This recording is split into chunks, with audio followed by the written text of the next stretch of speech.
দর্শক সবাইকে আমন্ত্রণ জানাচ্ছি পজিটিভ বাংলাদেশে। আজকে পজিটিভ বাংলাদেশে আমার অতিথি হয়ে এসেছেন শিক্ষাবিদ ডক্টর মাহবুবুর রহমান মোল্লা। তিনি আছেন শামসুল হক খান স্কুল অ্যান্ড কলেজের প্রিন্সিপাল হিসেবে এবং একই সঙ্গে তিনি ডক্টর মাহবুবুর রহমান মোল্লা কলেজের প্রতিষ্ঠাতা। কথা বলবো তার সাথে। স্যার, আপনাকে আমন্ত্রণ। কেমন আছেন? আলহামদুলিল্লাহ, খুব ভালো আছি। স্যার, যেমনটি আমি বলছিলাম, আপনি একটি স্বনামধন্য কলেজের প্রতিষ্ঠাতা এবং সাথে সাথে প্রিন্সিপাল হিসেবেও আছেন ডেমরা শামসুল হক খান স্কুল অ্যান্ড কলেজের। শুরুতেই যদি একটু জানতে চাই আপনার বেড়ে ওঠা সম্পর্কে। ধন্যবাদ। আমি প্রথমেই বাংলাদেশের ১ নম্বর অনলাইন পোর্টাল জাগর নিউজ 24-কে আমি ধন্যবাদ জানাই আমার প্রিয় দর্শক শ্রোতাদেরকে। এরপরে আমি যেটা বলতে চাই যে আমি আজকে ৩২ বছর যাবৎ এই শামসুল হক খান স্কুল অ্যান্ড কলেজের প্রতিষ্ঠান প্রদানের দায়িত্ব পালন করে আসছি। তো আলহামদুলিল্লাহ, এটা একটা কিন্ডারগার্টেন হিসেবে এটার যাত্রা শুরু। আমি যখন জয়েন করি 1992 সালে, এরপরে 125 জন ছাত্র পাই। এই কিন্ডারগার্টেনকে আমি জুনিয়র স্কুল, পরবর্তীতে হাই স্কুল, এরপরে 2003 সালে এখানে কলেজ শাখা চালু করি। এরকমভাবেই আমাদের এই প্রতিষ্ঠানটা আজকে ফুলে ফেপে আলহামদুলিল্লাহ আমাদের প্রিয় শিক্ষক মণ্ডলী, প্রিয় অভিভাবক, প্রিয় ছাত্রছাত্রী, প্রিয় এলাকাবাসী সকলের সহযোগিতায় আমরা ইনশাল্লাহ এখন প্রায় 18,500 ছাত্রছাত্রী, প্রায় 650 শিক্ষক কর্মচারী এবং আমাদের এই প্রতিষ্ঠানটা ভাবে রয়েছে। পাশাপাশি 2010 সালে এলাকার মানুষের চাহিদার প্রেক্ষিতে আমি ছেলেদের জন্য বিশেষ করে আলাদাভাবে আমার নিজ নামে ডক্টর মাহবুবুর রহমান মোল্লা কলেজ প্রতিষ্ঠা করি, যার বর্তমান ছাত্র সংখ্যা প্রায় 8,000 শুধু কলেজে, এবং শিক্ষক কর্মচারী মিলিয়ে এখানেও প্রায় 450-র মতো শিক্ষক এবং কর্মচারী রয়েছে। স্যার, আপনার কলেজের কথা বলছিলেন, ডক্টর মাহবুবুর রহমান মোল্লা কলেজ, সেটি একটি স্বনামধন্য প্রতিষ্ঠান। এই প্রতিষ্ঠান গড়ার যে কারিগর, তার সম্পর্কে একটু জানতে চাই, তার ব্যাকগ্রাউন্ড সম্পর্কে, আপনার পড়াশোনা, জন্মস্থান, সব কিছু সম্পর্কে। আসলে আমি সাদামাঠা একটা মানুষ। আমার বাড়ি ডেমরা যাত্রাবাড়ি থানার মাতুয়াইল গ্রামে। তখন এটা মাতুয়াইল গ্রাম ছিল, ইউনিয়ন পরিষদ ছিল। এই লাস্ট ইয়ারে যখন ঢাকা দক্ষিণ সিটি কর্পোরেশনের আওতা বৃদ্ধি পেল, এটা এখন আমার বাড়িটা হলো 63 নং ওয়ার্ডে, মাতুয়াইল যাত্রাবাড়ি থানায়। এই জায়গায় হলো আমার আমরা 5 ভাই, আমার কোনো বোন নাই। আমার বাবা এবং মা, আমার বাবা সরকারি চাকরি করতেন, উনি পোস্টাল ডিপার্টমেন্টে চাকরি করতেন। আমার মা ছিলেন গৃহিণী। সেখান থেকে লেখাপড়া করে আমি এই জায়গায় এসেছি। প্রথমে আমাদের মাতুয়াইল, আমার গ্রামে আমি পড়াশোনা করেছি, মাতুয়াইল 2 নং সরকারি প্রাথমিক বিদ্যালয়ে। পরবর্তীতে মাতুয়াইল বহুমুখী উচ্চ বিদ্যালয়, এইচএসসি পড়াশোনা করেছি নটরডেম কলেজে। এরপরে আমার বাবার স্বপ্ন ছিল আমি মেডিকেল সায়েন্স পড়ব। আমি দেশের বাইরে একটা মেডিকেল সায়েন্সে পড়ার জন্য আমি সকল প্রক্রিয়া সম্পন্ন করার পরেও আনফর্চুনেটলি পরবর্তীতে আর যাওয়া হয়ে ওঠে নাই।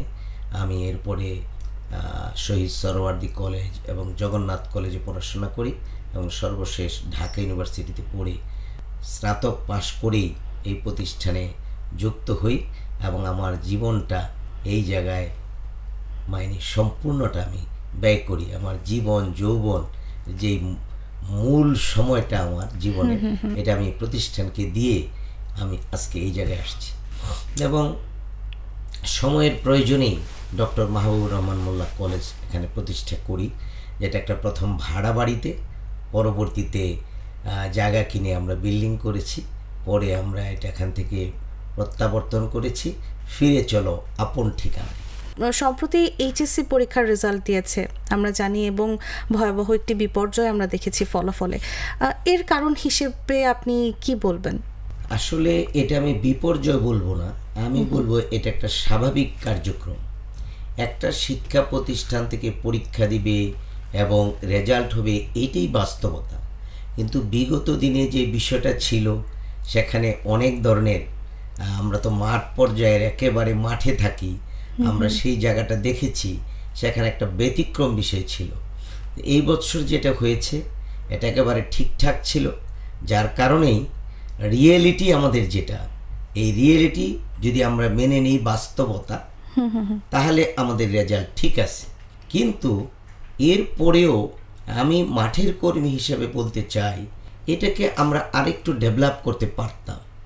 যেমন আমরা যেটা দেখেছি, প্রশ্নপত্র প্রথমত আসছে প্রশ্নপত্র যারা প্রণয়ন করেন তাদের প্রতি দৃষ্টি আকর্ষণ করে আমি বলতে চাই, এই প্রশ্নপত্রটা একটা স্ট্যান্ডার্ড মানের হওয়া উচিত, যেটা প্রত্যন্ত গ্রামের ছাত্ররা কিন্তু এখানে পরীক্ষা দেয়, এটা মাথায় রাখতে হবে। তারা কিন্তু ঢাকা শহরের মতো এত নামি দামি প্রতিষ্ঠান বা এত কোচিং সেন্টার, শিক্ষা প্রতিষ্ঠানের বাবা মার যেই সচেতনতার যে বিষয়টা, এটা কিন্তু গ্রামের সেই ধরেন রংপুরের একটা বাচ্চা ওইভাবে পায় না।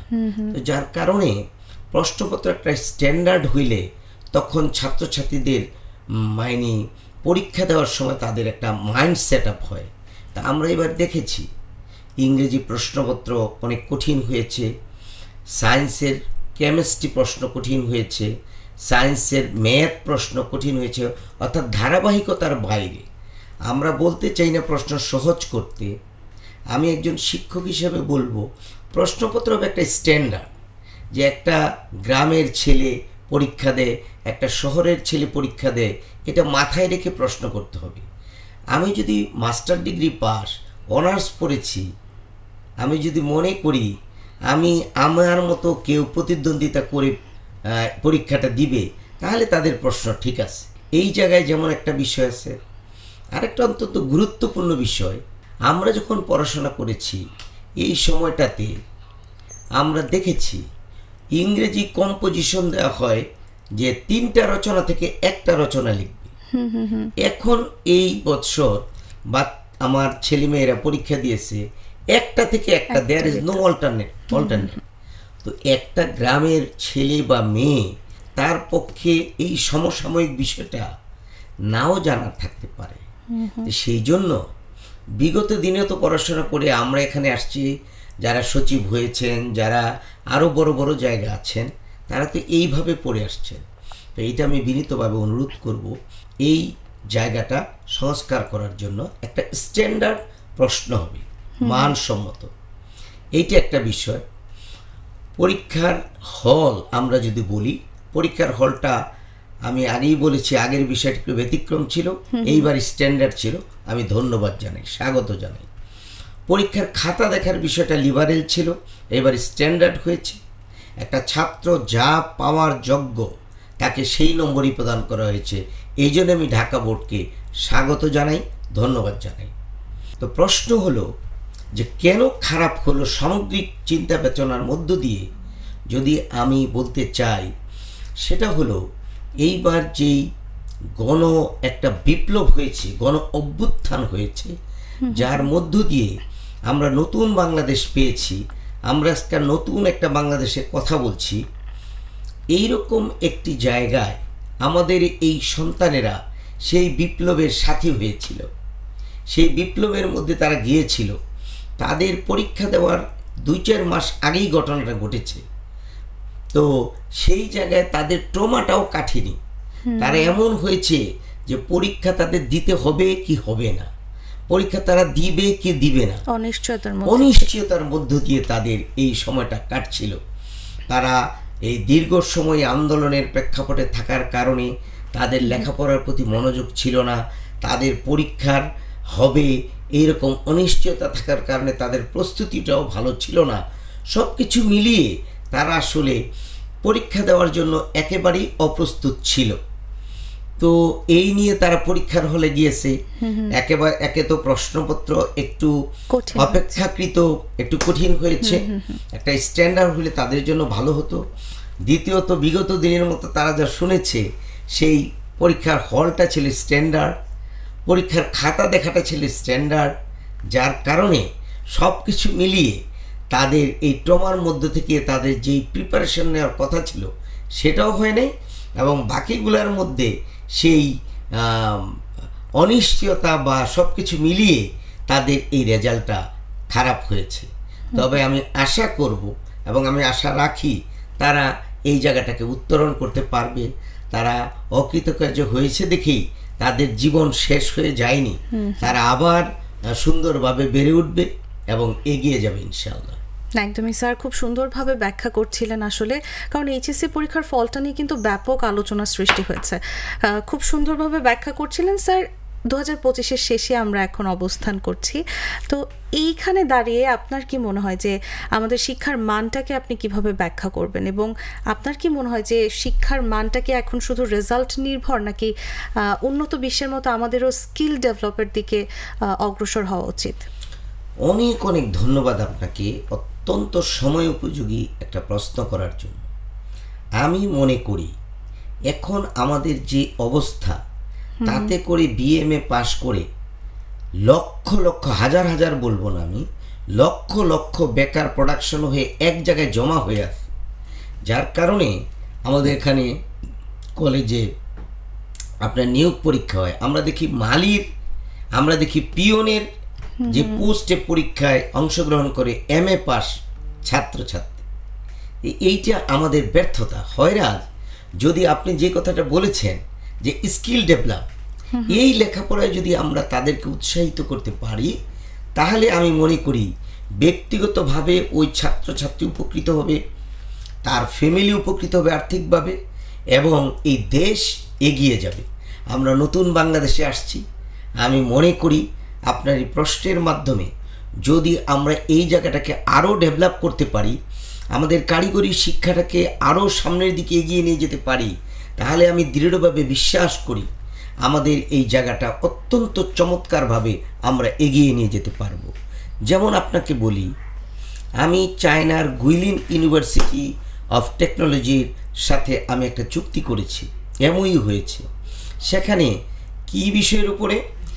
এআই, আর্টিফিশিয়াল ইন্টেলিজেন্স, এবং আমাদের CST, computer science of technology, তাদের এখানে আমাদের 50 জন ছাত্র আমরা প্রতি বৎসর আমরা পাঠাতে পারব। এটা একটা পাবলিক ইউনিভার্সিটি, এটার 4টা ক্যাম্পাস, এক ক্যাম্পাস 3 ঘন্টা ঘুরে আমি 5% দেখেছি। তাদের যে সুবিশাল লাইব্রেরি, ঘন্টার পর ঘন্টা ঘুরলে হাঁটলেও তার লাইব্রেরি শুধু দেখা হবে না। তো এইরকম একটা জায়গায় আমরা কাজ করেছি। তো সেই জায়গায় তাদের প্র্যাকটিক্যালের উপর নির্ভর, 30টা যদি জেনারেল ক্লাস হয়, তাদের 60টা হবে প্র্যাকটিক্যাল ক্লাস, অর্থাৎ হাতে কলমে শিক্ষা, যেটা আমাদের দেশে কম। কারিগরি শিক্ষা যারা আমাদের দেশে পড়ে, আমাদের জেনারেল ছাত্ররা মনে করে যে তারা দুর্বল, তারা মনে হয় কোনো কিছু আর্থিকভাবে দুর্বল, তাদের মন মানসিকতা এই জন্য তারা কারিগরিতে পড়ে, ডিপ্লোমায় পড়ে, ইঞ্জিনিয়ারিং পড়ে। কিন্তু অ্যাকচুয়ালি না, তারা যদি, আমাদের ছাত্ররা যদি কোনো একটা দেশের ভাষা, চায়না, কোরিয়া, জাপান, এইটাও রপ্ত করতে পারে, তাহলে সে মিনিমাম 2 লক্ষ টাকা বেতনে চাকরি করতে পারে। তাহলে আমরা সাধারণ লেখাপড়া আর এই কারিগরি শিক্ষার মধ্যে পার্থক্যটা কি? অবশ্যই স্কিল হ্যান্ডের উপরে আমাদের জোর দিতে হবে, এবং সকল ছাত্র জেনারেল লাইনে পড়ার প্রয়োজন আছে বলে আমি মনে করি না। আমি এই জন্য বিনীতভাবে সরকারের দৃষ্টি আকর্ষণ করে বলতে চাই, বর্তমান সরকার এবং আগামীতে এই নতুন বাংলাদেশ গড়ার জন্য যে সরকার আসবে, তাদের প্রতি আমি দৃষ্টি আকর্ষণ করে অনুরোধ রেখে বিনয়ের সাথে বলতে চাই, আপনারা স্কিল হ্যান্ডের উপরে কাজ করেন। এইটাই হলো আমার শিক্ষক হিসেবে উপলব্ধি। একদমই স্যার, খুব সুন্দর করে বলছিলেন যে আমাদের আসলে স্কিলড নির্ভর শিক্ষা ব্যবস্থাটা আসলে কতটা প্রয়োজন, সুন্দর করে ব্যাখ্যা করছিলেন স্যার। এর পাশাপাশি যদি আমি একটু বলি, একজন ভালো মানুষ হয়ে ওঠাও কিন্তু খুব জরুরি আমাদের আগামীর বাংলাদেশের জন্য, বাংলাদেশের উন্নতির জন্য। এক্ষেত্রে আপনি কি বলবেন যে পড়াশোনার পাশাপাশি মানবিকতা, সৃজনশীলতা বা একজন ভালো মানুষ হয়ে ওঠার জন্য আমাদের কি কি করা উচিত আসলে? এটা আরেকটা গুরুত্বপূর্ণ প্রশ্ন। মানুষ লেখাপড়া করে জীবনে অর্থ উপার্জন করবে, যা ইচ্ছা তাই করে এইটা আসলে আমি মনে করি একজন শিক্ষক হিসেবে মোটেই উচিত নয়। যদি আমি একজন মানবিক মানুষ হইতে না পারি, আমি যদি একজন ভালো মানুষ হইতে না পারি, আমার দ্বারা যদি দেশ এবং সমাজের কোনো উপকার করতে না পারি, তাহলে এই লেখাপড়ার কোনো মূল্য আছে বলে আমি মনে করি না। আমি মনে করি অবশ্যই একজন মানবিক মানুষ হইতে হবে। সেই জন্য স্কুল কলেজগুলোতে আমাদের সহশিক্ষা কার্যক্রমকে জোরদার করতে হবে।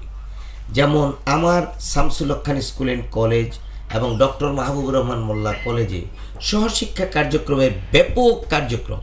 আমার শামসুল হকের 13টা ক্লাব রয়েছে, like science club, debate club, English language club, nutrition club, Islamic cultural club, আমাদের রয়েছে স্পোর্টস ক্লাব। আমাদের কয়েকদিন আগে SHKSC mini world cup football টুর্নামেন্টের শুভ উদ্বোধন হয়েছে। তা আমরা অত্যন্ত জাঁকজমকপূর্ণভাবে করেছি। আমাদের প্রায় 97,000 ফেসবুক ভিউয়ার্স এটা লাইভ দেখেছি। আচ্ছা, তা আমি এটা 97,000 বড় কথা নয়, আমি বলতে চাচ্ছি যে এই যে ছাত্রছাত্রীদের যে অনুপ্রেরণার জায়গাটা, তাদের যে একটা লেখাপড়ার পাশাপাশি, লেখাপড়াই তো সব নয়, এই লেখাপড়ার পাশাপাশি তাদেরকে যোগ্য মানুষ হওয়ার জন্য, মানবিক মানুষ হওয়ার জন্য, সুস্থ থাকার জন্য, যেমন শারীরিক সুস্থতা এরকম মনের সুস্থতাও প্রয়োজন। এই জন্য বিভিন্ন কার্যক্রমকে নিয়ে আমাদের এগোতে হবে। আমার রয়েছে স্কাউটিং, আমার ডিএমআরসিতে রয়েছে রোভার স্কাউটিং। আমার শামসুল হকে 2017 সাল থেকে টানা 5 বার শ্রেষ্ঠ স্কাউট গ্রুপ নির্বাচিত হয়েছে সারা দেশে।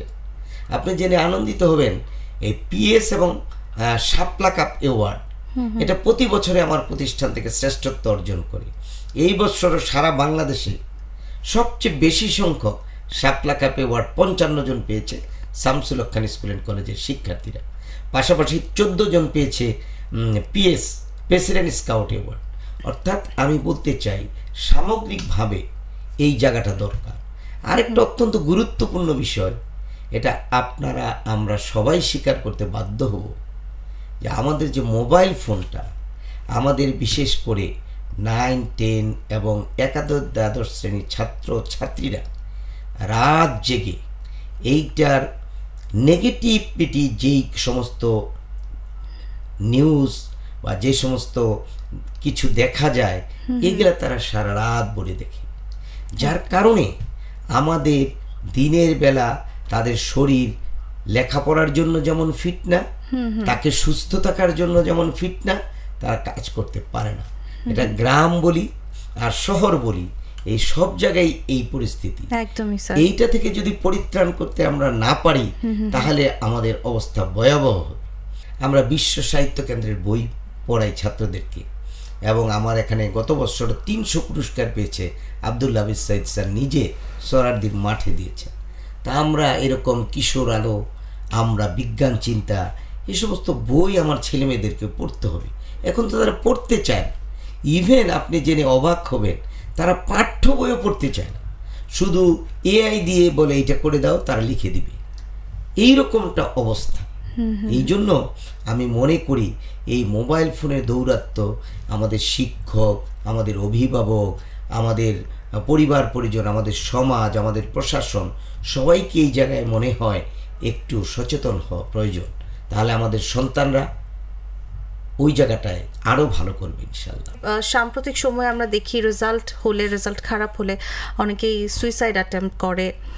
এরপর বিভিন্ন বিশ্ববিদ্যালয়ের তরুণদের কথা যদি আমি বলি, তারা হতাশায় ভোগে, পড়াশোনা নিয়ে, ক্যারিয়ার নিয়ে, পারিবারিক বিষয় নিয়ে, সব কিছু নিয়ে হতাশার মধ্যে থাকে।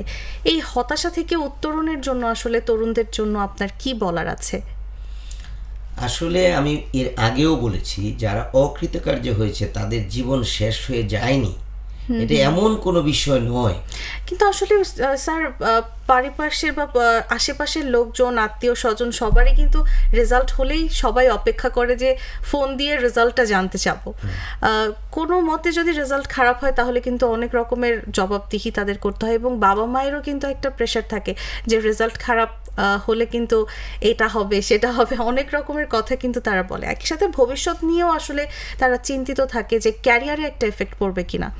সেই দিক থেকে কিন্তু স্টুডেন্টরা অনেক বেশি হতাশায় ভোগে এবং অনেকেই আত্মহত্যার মতো পথ বেছে নেয়। হ্যাঁ, এটা ঠিক কথা। আমি প্রথমে অনুরোধ রাখবো আমার প্রিয় সন্তানদের যে তোমরা এই পথ কখনো বেছে নিবে না আত্মহত্যা। এটা কোনো বিষয় না। তুমি একটা বিষয় পরীক্ষা দিবে, খারাপ করেছো, তুমি ভালো করবে, এরপরে তোমার জীবনের মূল অংশ শুরু হবে উচ্চশিক্ষা। একটা ছেলে বা মেয়ে 4 পেয়েও 3.5 পেয়ে উচ্চশিক্ষায় সে অনেক ভালো করেছে, এরকম অনেক রেকর্ড আছে। আমার কলেজের একটা মেয়ে 1 বছর এইচএসসি পরীক্ষা দিতে পারেনি, তার রেজাল্ট ভালো না। এরপরে তার মা এসে ধরেছে তিনি একজন ব্যাংকার, তো তার বাবা নাই, সে পরীক্ষা দিতেই হবে যে কোনো মূল্যে। তা আমরা যতটুকুন পারছি যে তাকে কোনো রকম একটু পার করার জন্য, যে যেই প্রশ্নগুলো না পড়লেই নয়, শুধুমাত্র কেবল সে পাশ করবে। কিন্তু সে পাশ করলো এবং আপনি জেনে আনন্দিত হবেন তিনি ঢাকা ইউনিভার্সিটিতে চান্স পেয়েছে। এখন সে জার্মানিতে পড়াশোনা করছে। তাহলে আমি আমার দেশবাসীর প্রিয় সন্তানদের দৃষ্টি আকর্ষণ করে আমি বলতে চাই, তোমাদের জন্য এটা একটা শিক্ষা। যে মেয়েটা একবার টেস্ট পরীক্ষায় ফেল করে পরীক্ষা দিতে পারেনি, তার মা এসে আমাদেরকে ধরলো যে স্যার কোনো রকম সে যেন পাশ করে। সেই মেয়েটা পরবর্তীতে আমরা এই ধরনের ব্যবস্থা নিলাম, আমরা পাশ করাইলাম তাকে, এবং সে ঢাকা ইউনিভার্সিটি চান্স পেল আর্টস গ্রুপ থেকে, এবং সে এখন জার্মানিতে পিএইচডি করতে যাচ্ছে, ওখানে উচ্চশিক্ষার জন্য গিয়েছে। তা আমি মনে করি আমার প্রিয় সন্তানদের, তোমরা এখান থেকে শিক্ষা গ্রহণ করো। অকৃতকার্য হয় মানে জীবনের শেষ কথা নয়, এখান থেকে তুমি উঠে দাঁড়াও। আমার এই ব্যর্থতাকে আমি শক্তিতে রূপান্তরিত করে আগামী দিনে আমি আরও ভালো রেজাল্ট করব, এবং এরপরে আমি উচ্চশিক্ষায় আমাকে প্রমাণ করে দিব আমি অকৃতকার্য নই, আমি কৃতকার্যর চেয়েও কৃতকার্য, এবং আমি সেরা। এটা আমি মনে করি। আরেকটা কথা, আপনি যেখানে আসলেন, আমাদের এই বছরের রেজাল্ট যেমনিভাবে খারাপ হয়েছে আপনি বললেন ঢাকা বোর্ড তথা সারা দেশে, আগামী বছর 2026 সালে যারা পরীক্ষা দিবে, আমি আগেই বলেছি আমি মাঠ পর্যায়ের একজন শিক্ষক, আমি মাঠের কথা বলবো। যারা উপরের লেভেলে আছে তারা কিন্তু মাঠের কথা জানেন না, সেই জন্য আমি বলবো 2026 সালে যারা এইচএসসি পরীক্ষা দিবে তাদের রেজাল্ট আরও খারাপ হবে। স্যার, এখানে একটু আপনাকে থামাতে চাই।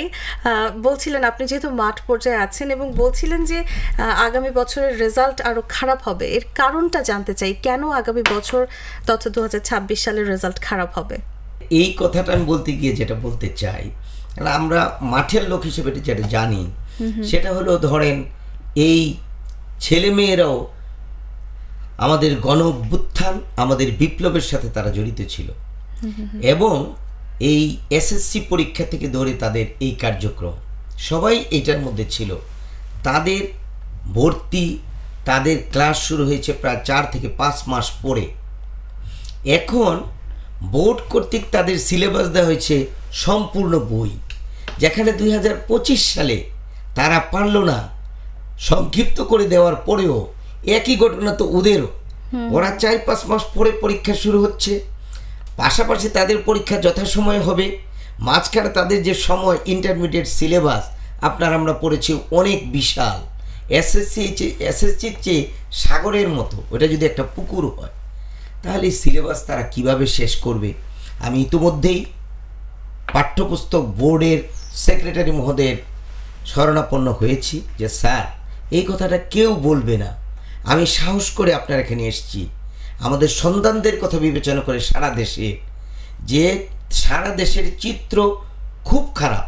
তাদের যদি 2025 সালের মতো সিলেবাস না করেন সংক্ষিপ্ত, তারা তো হাবুডুবু খাচ্ছে। তারা প্রি টেস্টে ফেল করেছে, তাদের প্রথম সেমিস্টার ফার্স্ট ইয়ারের পরীক্ষায় তারা ভালো করতে পারেনি, তারা টেস্ট পরীক্ষা সামনে দিবে, তারা ভালো করতে পারবে না, এরপরে তো পুরো বই রয়েই গেছে। এই জন্য আমি এই কথাটা বললাম যে আগামী বছরের রেজাল্টটা আরও খারাপ হবে। এর কারণ এইটা, আর একটু সংশোধন আনতে হবে। সারা দেশের ছাত্রছাত্রীরা একরকম নয়। ইংরেজি কম্পোজিশন, ইংরেজি রচনা অন্তত 2টা থেকে একটা দেওয়ার ব্যবস্থা করা হোক, একটার মধ্যে একটাই দিতে হবে, এই অল্টারনেট থেকে বের হওয়া হোক এবং প্রশ্নগুলা মানসম্মত করা হোক। আর পরীক্ষার হল ঠিক আছে, খাতা দেখা ঠিক আছে, সিলেবাসটা যদি 25 সালের মতো করে দেয় তাহলে তারা অন্তত এই হাবুডুবুর থেকে বেঁচে তারা এই 25 সালের রেজাল্টকে তারা সামনে রেখে পড়াশোনা করবে। নতুবা তারা সিলেবাসটাও তাদের বড়, তারা লেখাপড়া করতে পারছে না, চিন্তা যে আমি কিভাবে শেষ করব, আবার প্রশ্নপত্র, পরীক্ষার হল এবং খাতা তো ওইভাবে আসেই। তা আমি বলবো এগুলো তো অবশ্যই এরকম থাকবে। পাশাপাশি যদি সিলেবাসটা 2025 সালের মতো করে দেওয়া হয় তাহলে আমি মনে করি গ্রাম এবং শহর সব জায়গায় একটু হলেও ভালো করবে, নতুবা এটার বিপর্যয় আসবে। যেসব প্রতিবন্ধকতার কথাগুলো আপনি বলছিলেন, এগুলোর কারণে এই রেজাল্ট খারাপ হচ্ছে, এটি কি শিক্ষা ব্যবস্থার বা ভবিষ্যতে তারা যখন চাকরিতে যাবে সেক্ষেত্রে তাদের ক্যারিয়ারে কোনো বাধা সৃষ্টি করবে কিনা বা কোনো প্রভাব পড়বে কিনা? আসলে যেই সংক্ষিপ্ত সিলেবাসটার কথা আমরা বলছি, যার কারণে প্রভাব সৃষ্টি হবে, এরকম তো কয়েক বছর যাবত হয়ে আসছে। তো এইটা তারা কাটিয়ে উঠে তারা পরবর্তীতে পড়ে নিতে পারবে, এটা কোনো বিষয় না। কিন্তু এটা তো একটা পাবলিক এক্সাম, এটা একটা বোর্ড ফাইনাল পরীক্ষা। এই জায়গায় যদি তার অকৃতকার্য হয়, এই 12টা বছর পরে যদি সে অকৃতকার্য হয় তাহলে তার জীবন থেকে তো এটা মুছে যাবে। অনেকে আপনি বললেন আত্মহত্যার পথ বেছে নিচ্ছে, আমাদের সমাজের অংশ, যে পরীক্ষা ভালো করলো না, ওই লেখাপড়া করে না, ওকে বের করে দাও, ও খারাপ, ও ভালো মানুষের সাথে মিশে না, বন্ধু বান্ধব ভালো না, তার মধ্যে একটা প্রেশার সৃষ্টি করে। তো সেই জায়গাটা থেকে তো আমাদের বের হয়ে যেতে হবে, আমাদের দায়িত্ববোধ রয়েছে। তারপরে তারা উচ্চশিক্ষার জন্য পড়বে, তাদের স্কিল হ্যান্ড করতে হবে। আমি মনে করি এই দেশে 30 to 40% জেনারেল লাইনে পড়া উচিত, আর বাকি 60% আমাদের কারিগরি শিক্ষায় যাওয়া উচিত। তাহলে অর্থনৈতিকভাবে যেমনিভাবে আমরা পরিবার দেশ স্বাবলম্বী হবে, ঠিক তদ্রূপ আমাদের এই ছাত্রছাত্রীরা তারা তাদের নিজেকে পরিচয় দিতে পারবে। আমি একজন ইঞ্জিনিয়ার, এই যে যেমন আমি এআই এর কথা বললাম, তাদের সাথে উইলিয়াম ইউনিভার্সিটির সাথে এটা পড়লে বিশ্বের মধ্যে তার আপনার গিয়ে চাকরি অবারিত, অনেক সুযোগ, সিএসটি অনেক সুযোগ। তা আমরা কুরিয়ার সাথেও করতেছি এবং ইতিমধ্যে আপনি জেনে আনন্দিত হবেন, দেশবাসী জেনে আনন্দিত হবে যে আমাকে চায়নার সেন্ট্রাল গভর্নমেন্ট কর্তৃক আমার doctor Mahbubur Rahman Mollah institute of science and technology আমি প্রতিষ্ঠিত করেছি। এই প্রতিষ্ঠানের সাথে একটা হয়েছে, একটা প্রজেক্ট গভর্নমেন্ট অনুমোদন করেছে, চায়না গভর্নমেন্ট, যেখানে চায়না অ্যাম্বাসেডার আমার প্রতিষ্ঠানে সেটা উদ্বোধন করবেন এবং এখানে 3 মাস, 6 মাস, 1 বছরের ট্রেনিং হবে। তাদের ন্যূনতম বেতন $1200। তাহলে আমরা এই জায়গাগুলোকে যদি আমরা স্কিল হ্যান্ড তৈরি করতে পারি তাহলে আপনি যেটা বলেছিলেন আগে, এটা আমি মনে করি চমৎকার একটা দিক। তাই আমরা আসুন এই জায়গাটাকে ডেভেলপ করার ব্যবস্থা করি। বাংলাদেশের শিক্ষা খাত আসলে কোন পথে যাচ্ছে এবং এই শিক্ষা খাতের কোনো পরিবর্তন দরকার আছে কিনা, পরিবর্তন করতে হলে কি কি পদক্ষেপ নেওয়া উচিত? ধন্যবাদ আপনাকে। এইটা একটা সময় উপযোগী কথা। আমাদের দেশের শিক্ষা বলতে এখন আর কিছুই নাই। তা আমি ধন্যবাদ জানাবো এই সরকারকে, কিছুটা হলেও শুরু করেছেন। তা আমি আগামী দিনে যেটা বলবো, যারা নতুন বাংলাদেশ গড়ার জন্য আসবেন, আমাদের বর্তমান যে সরকার আছেন তারা ঘোষণা দিয়েছেন আগামী ফেব্রুয়ারিতে জাতীয় নির্বাচন অনুষ্ঠিত হবে এবং যদি তাই হয় তাহলে একটা নতুন সরকার আসবেন এবং এসেই দেশ পরিচালনা করবেন, বাংলাদেশটাকে নতুনভাবে তারা গড়বেন। এর জন্য প্রথম ভিত্তি হলো শিক্ষা। এই শিক্ষাকে ঢেলে সাজাতে হবে, তার মধ্যে 1 নম্বর হলো স্কিল হ্যান্ডে আমাদের যেতে হবে, স্কিল ডেভেলপমেন্ট আমাদের করতে হবে। তারপরে আমাদের ছাত্রছাত্রীদেরকে বই পড়ার দিকে ধাবিত করার বিষয়ে আসতে হবে, এর কোনো বিকল্প নাই। আমাদের ঢাকা ইউনিভার্সিটি থেকে পড়ে আমরা যখন পরীক্ষা নিই বাংলায়, যে শিক্ষক নিয়োগ পরীক্ষা, আমরা বলি আপনি একটা কবিতা বলেন তো, বলে যে আমি সাহিত্যের ছাত্র। তো কবিতা কি সাহিত্যের নয়? তা আমি বলি ছোটবেলা যে পড়েছেন সেটা বলেন, বলে যে স্যার আমার মনে নাই। তাহলে এই লেখাপড়ার কি আছে? তো এই জন্য আমি অনুরোধ রাখবো আমাদের ছাত্রছাত্রীদের যেন নৈতিকতা পরিবর্তন আসে, শিক্ষকদেরকে ভালোবাসার জায়গায় আসে। আমাদের শিক্ষকদের মধ্যে প্রবলেম রয়েছে, এটা আমি বলবো যে আমরা যে সাদা মানে পরিপূর্ণ ক্লিয়ার সেটাও না, আমাদের আচরণগত দিকের মধ্যে শিক্ষকদের পরিবর্তন আনতে হবে। ছাত্রছাত্রীদের নৈতিক জায়গাটা, বাবা মাকে ভালোবাসতে হবে, শ্রদ্ধা করতে হবে, শিক্ষকদের করতে হবে, এবং আমাদের প্রতিষ্ঠানকে করতে হবে, এবং সহপাঠীকে ভালোবাসতে হবে।